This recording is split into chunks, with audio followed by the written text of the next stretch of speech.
دیکھ لیں، جنگ جمل پہ سب سے تفصیلی گفتگو میں نے کی، صفین پہ تفصیلی بات میں نے کی، سقیفہ پہ تفصیلی بات میں نے کی، فتح پہ کھول کھول کے مجرمان زہرا کو بے نقاب کیا۔ لیکن ان بچوں کو جب تک ہم یہ نہیں بتائیں گے کہ بیٹا مجرم کون تھا، تو ایک سطر میں بار بار کہہ رہا ہوں کہ اگر آج چپ رہے تو اگلی نسل گونگی ہو جائے گی۔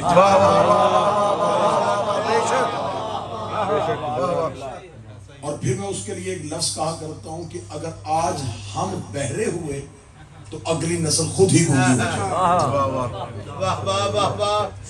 بزرگان جانتے ہیں، بزرگوں کو بتانا تو میرا مقصد ہی نہیں ہے، وہ تو بہت پہلے سے جانتے ہیں، کیونکہ قدیم علماء جب پڑھتے تھے تب یہ ماحول نہیں تھا۔ مرکزی اختلاف ہمارا شروع کب ہوا تھا؟ غدیر کے بعد مسلمان اکٹھے چلے تھے، رسول کی شہادت سے 3 دن پہلے ایک جمعرات آئی تھی۔ اس جمعرات کو ہمارا اور مسلمانوں کا، باقی فرقوں کا بنیادی اختلاف شروع ہو گیا تھا۔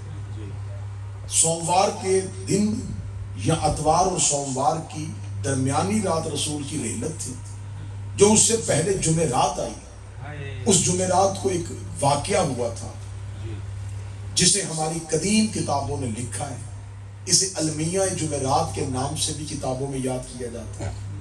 وہ واقعہ یہ تھا کہ رسول نے بستر پہ کہا تھا مجھے کاغذ قلم دو۔ موضوع تھا میرا الکتاب، اور میں پہلے دن سے کہہ رہا ہوں کتاب کہتے ہیں لکھی ہوئی چیز۔ اب آپ نے میرے اس جملے کو اس جملے کے ساتھ جوڑنا ہے کہ رسول نے کہا کاغذ قلم دو، میں کچھ لکھ دوں۔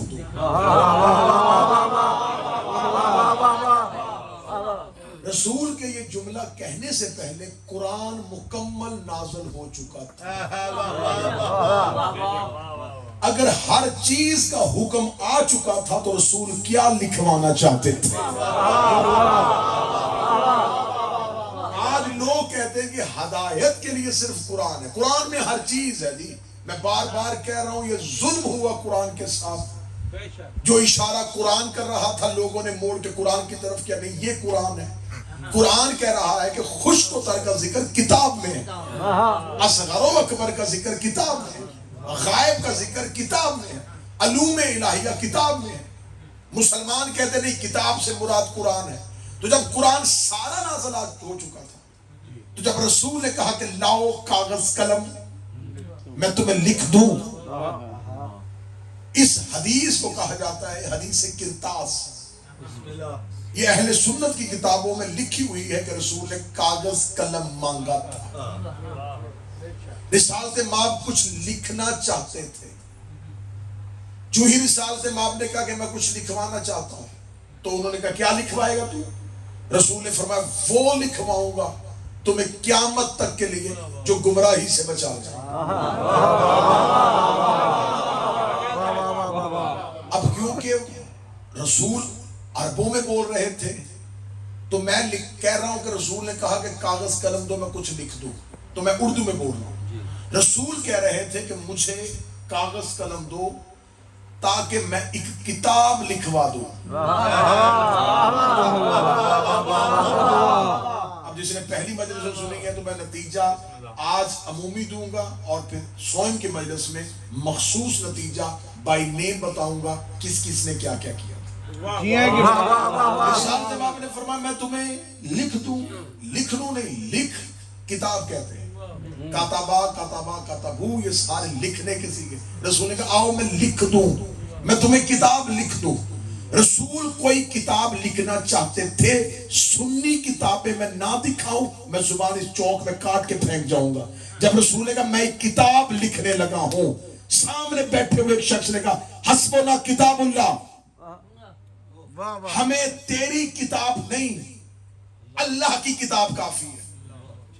یہ بنیادی جھگڑا شروع ہوا جب لوگوں نے رسول کی کتاب کے مقابلے پہ یہ کہا ہمیں تیری کتاب کی ضرورت نہیں، ہم اللہ کی کتاب سے دین لیں گے۔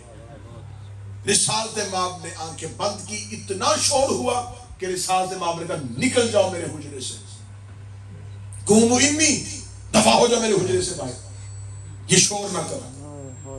اب رسول نے یہ المیہ ہوا جمعرات کو، جمعہ، ہفتہ، اتوار، سوموار تک رسول بولتے رہے اور علی لکھتے رہے۔